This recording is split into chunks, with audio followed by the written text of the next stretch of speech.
এই যে এবারে হাতে চলে আসলো Vivo S50 Pro mini review আপনারা পেয়েছিলেন, বাট S50 কি অবস্থা?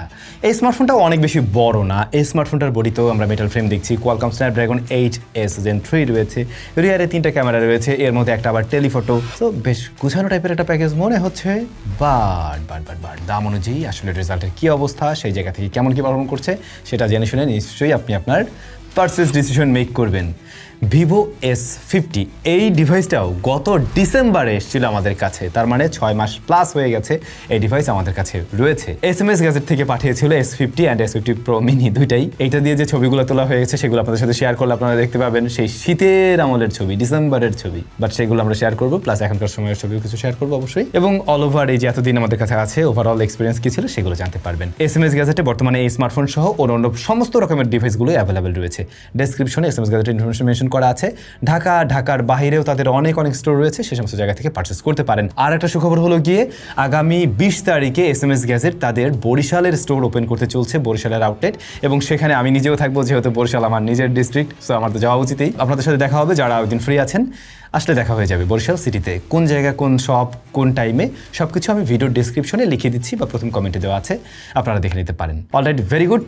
এই স্মার্টফোনটাতে IP68 69 এর রেটিং থাকছে, সো পানি টানি নিয়ে চিন্তা না করলেও চলবে। আপনি পানিতে চাইলে চুবাতে পারেন, আন্ডার ওয়াটার ফটোগ্রাফিও করতে পারেন। বডি ফ্রেমটাতে মেটাল রয়েছে, বাট পার্সোনালি আমার কাছে যে জিনিসটা ভালো লাগছে সেটা হচ্ছে স্মার্টফোনটার থিকনেস। যথেষ্ট স্লিম একটা ডিভাইস, থিকনেস কম হওয়াতে স্মার্টফোনটা ধরেও দারুণ একটা হ্যান্ডফিল পাওয়া যায়, আবার বেশ স্ট্যান্ডার্ড সাইজের মতোই মনে হয়। এটা প্রো মিনির তুলনায় একটু লম্বায় বড়, বাট স্টিল এটাও আপনি এক হাতে নিয়ে খুব সহজেই চালাতে পারবেন, যেহেতু বেশ হালকা এবং স্মার্টফোনটা যথেষ্ট স্লিম হওয়ার দরুন। ফোনটাতে অ্যামোলেড প্যানেল রয়েছে, 120 হার্টজ হাই রিফ্রেশ রেট, আর এটার সাইজ হচ্ছে গিয়ে 6.59 ইঞ্চ। সো অনেক বড়ও না, অনেক ছোটও না, বাট একটা ব্যাপার একটু বলা দরকার, সেটা হচ্ছে এর যে বাটনটা না, এই বাটনটা একটু বেশি ট্যাকটাইল টাইপের ফিল দেয়, এবং আপনার কাছে একটু মনে হবে একটু হার্ড, একটু জোরে মানে প্রেস করতে হচ্ছে, সেটা দুইটা বাটনের ক্ষেত্রেই, ভলিউম এবং ওর যে হোম বাটন, দুটোই একটু বেশি টাইট মনে হয়। যাই হোক, ছিলাম কোথায়? ডিসপ্লেটার চিন বেজেল দেখুন, একদমই সিমেট্রিক্যাল, একেবারেই সিমেট্রিক্যাল, এবং টপ সেন্টারে পাঞ্চল কাট আউট রয়েছে, এটাও খুব একটা বড় লাগছে না ডিসপ্লেটার সাথে। আর ডিসপ্লের কালার প্রোডাকশনও খুবই দুর্দান্ত, 1 বিলিয়ন কালার সাপোর্ট করে। ভিডিও দেখা থেকে শুরু করে গেমিং টেমিং যাই করুন না কেন, এই ডিসপ্লেটাতে দেখতে আপনার কাছে সেই লাগবে। 120 হার্টজ পর্যন্ত হাই রিফ্রেশের মোস্টলি দিচ্ছে, কিছু অ্যাপ 90 প্লাস 110 এরকমের মধ্যেও থাকছে। আবার ব্রাইটনেস নিয়েও কোনো ধরনের প্রবলেমে পড়তে হয়নি। ইনডোর আউটডোর বোথ জায়গায় আমরা একদম ঠিকঠাকভাবে চালাতে পারছি, এমনকি বাইরে গিয়ে যখন একদম ডিরেক্ট সানলাইটে বসেও আমরা কারো ফটোগ্রাফি করছিলাম তখন আমাদের সমস্যায় পড়তে হয়নি। তাছাড়া টাচ রেসপন্সেও কোনো প্রবলেম নেই এই ডিসপ্লেটার। আমার কাছে সোফার ডিসপ্লে যথেষ্ট ভালো লাগতেছে। আর একটা জিনিস হলো, এই ডিসপ্লের তলায় রয়েছে আল্ট্রাসনিক ফিঙ্গারপ্রিন্ট স্ক্যানার। আল্ট্রাসনিক হওয়ার ধরুন এটা কিন্তু এই যে একটু উপরের দিকে এবং পজিশন পারফেক্ট, সুপার ফাস্ট গতিতে এটা আনলক করতে পারবে। বাই দ্য ওয়ে, দামটা বলে দিলে আপনাদের সবকিছু ধরতে সুবিধা হবে। এটার বর্তমান দামটা রয়েছে অ্যারাউন্ড 53K, অ্যারাউন্ড 53। এখন ওই দামেও ডিসপ্লের আপনি ইস্যু খুঁজে পাবেন না, বা ডিসপ্লে নিয়ে খারাপ বলতে পারবেন না। জাস্ট প্রোটেকশনের ব্যাপারটা নিয়ে একটু আমি কনফিউজড। ওরা একটা প্রোটেকশন দেয়, চাইনিজ ব্র্যান্ডগুলো ওরা একটা প্রোটেকশন দেয়, বাট ঠিক এটা ক্লিয়ার না কোনটা। সো আপনারা গ্লাস প্রোটেক্টর একটা ব্যবহার করে নিলে বেটার। চলুন ক্যামেরাতে যাওয়া যাক। রিয়ারে মেইন ক্যামেরা 50 মেগাপিক্সেল, 50 মেগাপিক্সেলের টেলিফটো, যেখানে 3x অপটিক্যাল জুম আপনি পাবেন। এছাড়াও 8 মেগাপিক্সেলের আলট্রা ওয়াইড শুটার রয়েছে, অ্যান্ড ফ্রন্ট ফেসিং ক্যামেরাও 50 মেগাপিক্সেলের শুটার রয়েছে। আর 8 মেগাপিক্সেল আলট্রা ওয়াইড ওটাও 50 দিয়ে দিলে তো হইতো, সব 50। সো এইটা ক্যামেরা সেন্ট্রিক ডিভাইস হিসেবে বিবেচনা করা যায়, কারণ এটা ক্যামেরা কোয়ালিটি আসলেই বেশ ভালো। আপনার প্রপার লাইটিং কন্ডিশনে, ডে লাইট কন্ডিশনে বলেন বা লো লাইট কন্ডিশনে বলেন, আপনারা এর থেকে ম্যাক্সিমাম ক্লিকে ইউজেবল আউটপুট বের করতে পারবেন। এটা হলো গিয়ে মনে করেন সোজা বাংলায় বলতে গেলে। এখন যদি আমরা ছবির ডিটেল একটু দেখতে যাই, হ্যাঁ, ছবিতে প্রপার লাইটিং কন্ডিশনে বেশ ভালো ডিটেল আসে লো লাইটের তুলনায়।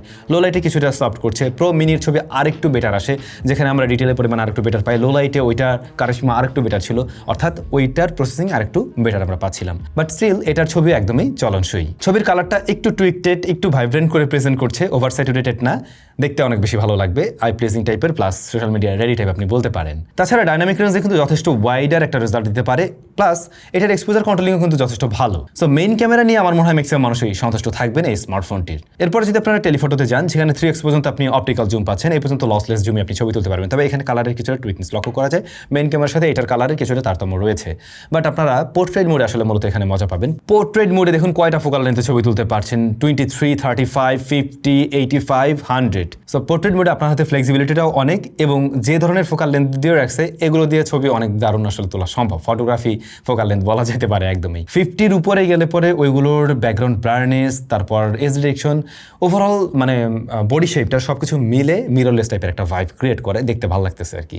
তবে হ্যাঁ, চাইনিজ ভ্যারিয়েন্টের ডিভাইস যেহেতু ফেসটাকে দেখবেন হালকা একটু ব্রাইট করে দিচ্ছে। আপনি যতটা না ফর্সা তার চাইতে একটু বেশি ফর্সা করে প্রেজেন্ট করে, সে কোনো ফিল্টার ইউজ করুন আর না করুন, বাট একেবারে সুপার সফট করে ফেলছে এমন নয়। তবে আলট্রাওয়াইডটাতে দুর্বলতা রয়েছে, যেখানে আমরা আলট্রাওয়াইড বেশ ভালো পেয়েছিলাম প্রো মিনিতে। এইটার আলট্রাওয়াইডটা একটু বেসিক টাইপের আপনাদের কাছে লাগবে, মনে হবে আপনি ওই 38-40 হাজার টাকার স্মার্টফোন দিয়ে ছবি তুলছেন এই টাইপের। কালার রিপ্রেজেন্টেশন ভালো এটার, কিন্তু প্রপার লাইটিং কন্ডিশনে শার্পনেস ডিটেল ভালো আসে, লো লাইটের দিকে খুব একটা ভালো পারফর্ম করবে না। অন্য স্মার্টফোনে আমরা যেমনটা দেখি ওই যে 35,000-এর আশেপাশের ফোনগুলোতে যেমনটা দেখি মূলত। কিন্তু ফ্রন্ট ফেসিং ক্যামেরাটার রেজাল্ট আবার ভালো। প্রো মিনির ক্ষেত্রে আমরা যেমন দেখছিলাম ফ্রন্ট ফেসিং ক্যামেরা বেশ সুন্দর ছবি দেয়, এটাও বেশ সুন্দর ছবি দেয়। হ্যাঁ, ফেসকে প্রায়োরিটি দিচ্ছে, এটা বোঝা যাচ্ছে, স্ক্রিনটা একটু গ্লো ব্রাইট এটা করছে এখানেও। কিন্তু ইনডোর আউটডোর বোথ জায়গার ছবি সেলফি লাভারদের পছন্দসই দিবে, এটুকু শিওর করে বলা যায়। তাছাড়া এখানে পোর্ট্রেট মোডেও আপনি আলাদা আলাদা ফোকাল লেন্থে ছবি তুলতে পারছেন, ব্যাপারটা ইন্টারেস্টিং। এই বিষয়টা সাধারণত ফ্রন্ট ফেসিং ক্যামেরায় দেখা যায় না, বাট এই স্মার্টফোনে আছে আর কি। তবে হ্যাঁ, এটার ফ্রন্ট ফেসিং ক্যামেরার পোর্ট্রেট রেজাল্টও ভালো। আমার মনে হয় যদি ক্যামেরা স্মার্টফোন হিসেবে এটাকে চিন্তা করেন, আপনি 53-54 হাজার টাকা দিয়ে কিনতে চান, তাহলে এই বাজেটে তো আরও কিছু ক্যামেরা স্মার্টফোনও রয়েছে, তাদের সাথে বেশ ভালো রকমেরই কম্পিটিশন দেওয়ার ক্ষমতা রাখে এই ডিভাইসটা। ফ্রন্ট ক্যামেরায় ভিডিওর ক্ষেত্রে আমরা 4K 60 fps রেকর্ড করতে পারছি। তবে ফ্রন্ট ক্যামেরার ভিডিওটার কালার টোনটা আমার কাছে খুব একটা দারুণ লাগেনি। কালারটা মনে হলো যে এটা আরেকটু ভাইব্রেন্টের দিকে গেলে মনে হয় বেশি ভালো লাগতো। তবে এটা আপনার হাতে অপশন থাকেই, আপনি চাইলে টুইক করে নিতে পারবেন, কিন্তু যথেষ্ট হোয়াইট। সো যারা কিনা ভ্লগিং করবেন তাদের জন্য এটা কিন্তু একটা বাড়তি সুবিধা দিবে বলে আমার মনে হয়। ভ্লগিংয়ের জন্য চাইলেও চয়েস করা যায়, কারণ ডিটেলও আমরা ভালো দেখছি। তাছাড়া দেখুন উপর একটা হাইলাইট রয়েছে, সেটাকেও সুন্দরভাবে ব্যালেন্স করতে পারছে, সেই সাথে ফেসকেও মোটামুটি প্রায়োরিটি দিতে পারছে, একদম সুপার সফট করছে, এরকম কোনো ইস্যু আমরা কিন্তু এখানে ফেস করিনি। এক্সপোজার কন্ট্রোলিংও মোটামুটি ভালোই করছে। ব্যাক ক্যামেরাও আপনারা 4K 60 fps রেকর্ড করতে পারবেন, এবং ব্যাক ক্যামেরার ক্ষেত্রে স্টেবিলিটি অনেক বেশি ভালো পাবেন। সেই সাথে এক্সপোজার কন্ট্রোলিংয়েও এখানে খুব একটা টাইম নিতে আমরা দেখিনি।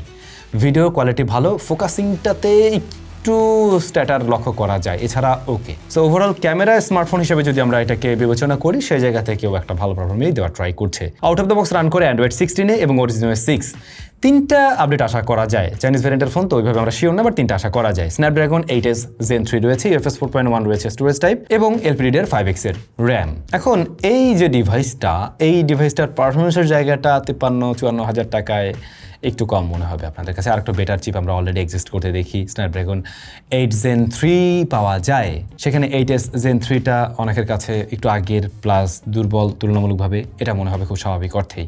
সো পারফরমেন্সের জায়গায় এইটা কমতি আছে, এবং এখন গিয়ে আমাদের মনে হবে দামটা আসলে বেশি হয়ে যাচ্ছে। অবশ্যই দামটা যদি 50-এর নিচে থাকতো তাহলে আর আপনি হয়তো বা এটা নিয়ে খুব একটা কমপ্লেনের সুযোগ পেতেন না। তবে হয় কি, এই স্মার্টফোনের পারফরমেন্স এমনিতে ভালো, ডে টু ডে লাইফের কাছ থেকে শুরু করে স্মুথনেস সব জায়গায় কিন্তু বেশ ব্যালেন্সড মনে হবে, প্লাস হচ্ছে যথেষ্ট স্মুথই মনে হবে। আমরা অ্যাপ ওপেন ক্লোজ টাইমে যথেষ্ট ফাস্ট পাচ্ছি, র্যাম ম্যানেজমেন্টও খুবই ভালো। আপনি অ্যাট এ টাইম একদম লোয়েস্ট ভ্যারিয়েন্টটা নিলেও আপনি অ্যাট এ টাইম 5-7টা অ্যাপ্লিকেশন নিয়ে ইজিলি কাজ করতে পারবেন, লং টাইম ব্যাকগ্রাউন্ডে রেখেও। ফোন অতিরিক্ত হিট জেনারেট করছে না, আসলে এটা নর্মাল ইউজেসে খুব একটা হিট জেনারেট করে না, শীতের দিনেও তেমন একটা গরম হয়নি। আমরা ইভেন ওই যে প্রো মিনির সাথে কম্পেয়ার করে যদি বলি, এই সময় এসে এই স্মার্টফোনটা কিন্তু আবার ওই লেভেলে হিট জেনারেট করছে না, যেখানে প্রো মিনি মোটামুটি ভালোই গরম হচ্ছিল। এটা ডে টু ডে লাইফের ইউজেসে খুব একটা হিট জেনারেট করছে না। মেটাল বডি হওয়াতে হয় কি, যতটুকু গরম হয় ওটা একটু ফিল দেয়, বাট আপনি যদি মেপে দেখেন, আমরা তো মেপে দেখেছি, সেই জায়গা থেকে আপনার মনে হবে না যে 35-37-এর উপরে যাচ্ছে। সো আই থিঙ্ক এই জায়গাটায় ভালো করতেছে। আবার গেমিং করতে গেলে হ্যাঁ, তখন কিছুটা হিট জেনারেট করছে। আর সেক্ষেত্রে আমরা পাবজি, তারপর হচ্ছে গিয়ে গেনশন ইম্প্যাক্ট, এই ধরনের গেমগুলো হাইয়েস্ট রেজিংসে ট্রাই করেছি এবং স্মুথলি রান করতে পারছে। গেনশন ইম্প্যাক্টটা একদম হাইয়েস্ট গ্রাফিক্সে না খেলাটা বেটার, 30 FPS খেললে বরং বেটার। সেই ক্ষেত্রে দেখা যায় যে স্মুথ একটা আউটপুট দেয়, বাট আপনি যদি একদম 60 FPS গিয়ে খেলেন, তখন এই স্মার্টফোনটা পিক পারফরমেন্সে গিয়ে ততটা বেটার আউটপুট দিতে পারে না, বেশ কিছুটা ফ্রেম রেট কমে আসে। সো ওই লেভেলের মজাটা আপনি হয়তো বা পাবেন না। আবার পাবজির ক্ষেত্রে কিন্তু আপনারা বেটার আউটপুট পাবেন। পাবজি একদম স্মুথলি রেজাল্ট করছে এই স্মার্টফোনের সাথে, এবং লং রানেও আপনি দেখবেন বেটার আউটপুট পাওয়া যায়। মোটামুটি 30 মিনিটস গেম প্লের ক্ষেত্রে 37-38-এর ঘরে আসে। সো এটা ঠিকঠাক জায়গায় আছে। যদিও গেমিং ডিভাইস হিসেবে এটাকে অবশ্যই 53-54 হাজার টাকায় বিবেচনা করা উচিত না। যদি গেমিং ডিভাইসই কিনতে চান, তাহলে আমি বলবো ভাই আপনি অন্য কোনো অপশনের দিকে যান। বরঞ্চ আপনার যদি এমনটা হয় যে আমার ক্যামেরাটা ভালো হওয়া দরকার, পাশাপাশি আমার পারফরমেন্সটা মোটামুটি রেগুলার পারফরমেন্স আমি সন্তুষ্ট থাকতে চাই একদমই, পাশাপাশি টুকটাক গেমিং করবো, ক্যাজুয়ালি গেমিং করবো, দেন গিয়ে আপনি দেখতে পারেন। স্টিল আবারও বলবো 50,000 প্লাস হয়ে গেলে এই পারফরমেন্সের জায়গাটা আসলেই দুর্বল মনে হবে এবং দামটা বেশি মনে হচ্ছে। এটা চাইনিজ ভ্যারিয়েন্টের ফোন এবং এটাতেও নোটিফিকেশন ডিলে আছে, সামটাইমস এই ঝামেলা করবে, এবং বিগত দিনেও আমরা এই সমস্যাটা ফেস করছি, যেটা মাথায় রেখে আপনি কিনতে পারেন।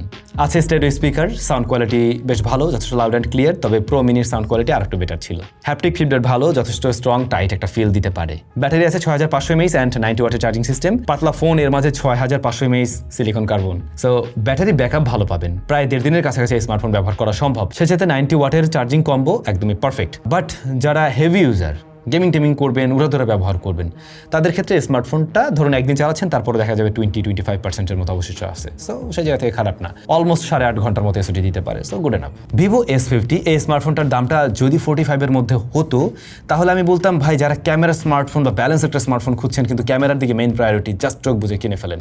এখন দামটা হয়ে গেছে 53 ঘরে, সেই জায়গা থেকে পারফরমেন্সের জায়গাটাকে আমি দুর্বলতার মধ্যেই রাখবো। বাট ক্যামেরা হিসাবে আমি আবার বলবো হ্যাঁ, ক্যামেরার জন্য হলে এটাকে চয়েস লিস্টে রাখা যেতে পারে। ওভারঅল এক্সপিরিয়েন্স ভালো পাবেন। এই স্মার্টফোনগুলো হয় কি লং রানেও একটা ভালো পারফরমেন্স দেয়, আমরা বিগত দিনেও দেখেছি। তাছাড়া হ্যান্ডফিলও বেশ দারুণ। সব কিছু মিলে আবার আপনাদের কাছে ভালো লাগতে পারে। রিয়ার প্যানেলের গ্লাস রয়েছে কিন্তু। আপনাদের কাছে কেমন লাগলো S50 মিনি কমেন্ট করে জানাবেন। সবাই ভালো থাকবেন, দেখা হচ্ছে স্যামসংয়ের নতুন ভিডিওতে। আর হ্যাঁ, বরিশালেও দেখা হচ্ছে।